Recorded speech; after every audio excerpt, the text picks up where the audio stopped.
મિત્રો આજે હું તમને શીખવાડવાનો છું મોબાઈલમાંથી લોન લેતા। આ એપની લિંક મેં ડિસ્ક્રિપ્શન બોક્સમાં આપી દીધેલી છે, ત્યાંથી તમે ડાઉનલોડ કરી લેજો।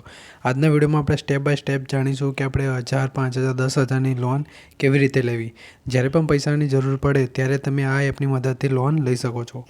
એપ તમે ડાઉનલોડ કરી લો, લિંક મેં આપેલી છે। અને આપ્યા પછી જ્યારે તમે ઓપન કરશો ત્યારે મોબાઈલ નંબર નાખીને ઓપન કરવાની છે અને કંઈક આવું દેખાશે। તો આ તમે ઉપર જોઈ રહ્યો છો 1000થી 45,000 સુધીની ક્રેડિટ લિમિટ મળી શકે છે। અત્યારે મારી ક્રેડિટ લિમિટ 0 છે, તમે નીચે જોઈ શકશો, કેમ કે મારે KYC કરવું પડશે, મારી ડિટેલ નાખવી પડશે, પછી મારી ક્રેડિટ લિમિટ શો કરશે। તો હું તમને KYC કરતાં પણ શીખવાડી દઉં છું। જો કમ્પ્લીટ પ્રોફાઇલ છે ત્યાં ક્લિક કરવાનું છે। આ લોન એપ્લિકેશન, એની માટે જો આપણે KYC information, personal information, business information અને તમારી એક સેલ્ફી લેવાની છે અને સ્ટાર્ટ એપ્લિકેશન પર ક્લિક કરી દેવાનું છે। બસ આટલું કરશો એટલે તમારે જે પણ ક્રેડિટ હશે એ તમને શો કરશે। તો ચલો હું પર્સનલ ઇન્ફોર્મેશન ભરી લઈશ। તો એની અંદર તમારે નામ અને તમારી કાસ્ટ નાખી દેવાની છે।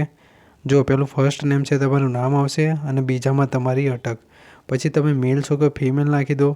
પછી ડેટ ઓફ બર્થ નાખી દો જે તમારા પાન કાર્ડમાં આપેલું હોય। તમે સિંગલ છો, તમારું ક્વોલિફિકેશન શું છે, તમારું ફાધર નેમ, મધર નેમ, આ બધું વાંચીને તમે સ્ટેપ બાય સ્ટેપ ડિટેલ ભરી દો।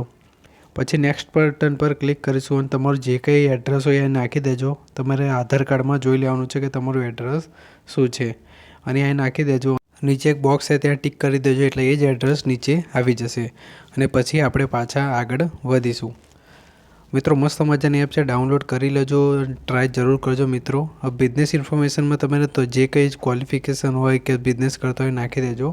અને KYCની વાત રહી તો વિડીયો KYC છે, પાન KYC અને આધાર KYC। તો આપણે આધાર KYC કરીશું। જે આધાર કાર્ડ સાથે મોબાઈલ નંબર લિંક છે એની પર OTP આવશે, તો એ જ નંબરથી તમે એકાઉન્ટ બનાવજો। તો આપણે આધાર વેરિફિકેશન જે ઓપ્શન છે ત્યાં ક્લિક કરી દેવાનું છે અને ત્યાં ક્લિક કરીશું એટલે આપણે આધાર કાર્ડ, પાન કાર્ડ નંબર આવી જશે, જેમ કે હું તમને બતાવી દઉં છું। ક્લિક કરીને કન્ટિન્યુ કરવાનું છે। જો enter your PAN card detail, ઉપર પાન કાર્ડ નંબર નાખવાનો છે અને નીચે આધાર કાર્ડ ડિટેલ, તો મતલબ કે બંને કાર્ડનો નંબર નાખવાનો છે તમારે, પાન કાર્ડ નંબર અને આધાર કાર્ડ નંબર। પછી સેન્ડ OTP બટન પર ક્લિક કરવાનું છે એટલે એક OTP આવશે। OTP આવ્યા પછી અહીં તમારે જે કંઈ ડિટેલ છે એ નાખી દેવાની છે અને છેલ્લું ઓપ્શન છે આપણે એક સેલ્ફી લેવાની। તો ટેક એ સેલ્ફી પર ક્લિક કરશો એટલે કેમેરો ઓપન થશે અને તમારી સેલ્ફી આવી જશે, જેનાથી પ્રૂફ થાય છે કે તમે રિયલ માણસ છો, કેમ કે આજકાલ ફેક બહુ હોય છે। પછી બધું કમ્પ્લીટ થઈ જાય એટલે કમ્પ્લીટ એપ્લિકેશન પર ક્લિક કરજો। તમને કંઈ ખબર ના પડે તો મને કોમેન્ટમાં કરજો, હું તમને વાત કરીશ અને સારી રીતે સમજાવીશ। અને એ તમારે એક બેંક એકાઉન્ટ એડ કરવાનું છે, જે કંઈ તમે લોન લેશો એ તમારા બેંક એકાઉન્ટમાં આવશે, તો આ ડિટેલ પણ તમે ધ્યાનથી ભરી દેજો।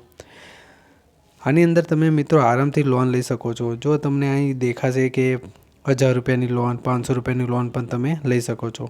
હવે અહીં પ્રોફાઇલ મારી અપ્રુવલ હજુ થઈ નથી, અપ્રુવલ થશે એટલે મને બતાવશે કે મારી ક્રેડિટ લિમિટ કેટલી છે। તમે સ્ક્રીન પર જોઈ શકો છો અપ્રુવલ પેન્ડિંગ, હજુ પેન્ડિંગ છે મારું। તમારું પણ આવી જ્યારે આવે તો ચિંતા ના કરતા, એપ્રુવલ થઈ જશે મિત્રો અને એ કંપનીવાળા તમને કોલ પણ કરશે। જો મિત્રો અહીં લિમિટ બતાવે છે કોંગ્રેચ્યુલેશન એલબી 17,500 રૂપિયાની મારી ક્રેડિટ મળી છે મને, અને 17,500માંથી 13,500 રૂપિયા અવેલેબલ છે મારી માટે, તો મેં એક્સેપ્ટ કરી લીધી છે મિત્રો। હવે આ બે ઓપ્શન છે, EMI અને વન પેમેન્ટ। જ્યારે તમે લોન લો છો તો એક જ વારમાં બધું પે કરી શકો છો, યા તો જેમ મોબાઈલના હપ્તા હોય છે એવી રીતે હપ્તા રાખીને પણ તમે પે કરી શકો છો। તો આ મને 3,000થી 6,000ની લોન મળી શકે છે સ્ટાર્ટિંગમાં, હજુ નવો છું। જેમ હું ટાઈમ ટુ ટાઈમ હપ્તા ભરતો રહીશ મારી ક્રેડિટ સારી થતી જશે। તો જે પણ તમારે લોન લેવી છે અમાઉન્ટ નાખી દેજો અને રિક્વેસ્ટ લોન પર ક્લિક કરી દેજો। મિત્રો આવા વિડીયો જોવા માટે કે પૈસા કેવી રીતે કમાવો તો અત્યારે જ અમારી ચેનલને સબસ્ક્રાઈબ કરી દો અને બેલ આઇકોનને દબાવી દો, જેથી કરીને નવા વિડીયોની નોટિફિકેશન તમને મળતી રહે, અને વિડીયોને અત્યારે જ લાઇક કરી દો। એપની લિંક મેં ડિસ્ક્રિપ્શન બોક્સમાં આપી દીધેલી છે, ત્યાંથી એપ તમે ડાઉનલોડ કરી લેજો, તમારે ઉધવી નહીં પડે। જો મેં 6,000 લખ્યા છે અને 6 મંથ લખ્યું છે, તો અહીં આખો ડેટા આવી ગયો છે કે 6,000માંથી શું ચાર્જ કપાશે, તમારા ખાતામાં કેટલા રૂપિયા આવશે અને તમારે કેટલા રૂપિયા ભરવાના છે। પછી જ આપણે રિક્વેસ્ટ લોન પર ક્લિક કરીશું, કેમ કે કંપની કંઈ છુપાવતી નથી, પહેલાં તમને બધું બતાવી દેશે। અને મિત્રો લોન લો તો તમારે ટાઈમ ટુ ટાઈમ હપ્તા ભરી દેજો, કેમ કે તમે ટાઈમ ટુ ટાઈમ હપ્તા નહીં ભરો તો તમારી સિબિલ બગડશે અને તમને લોન નહીં મળે ફરીવાર।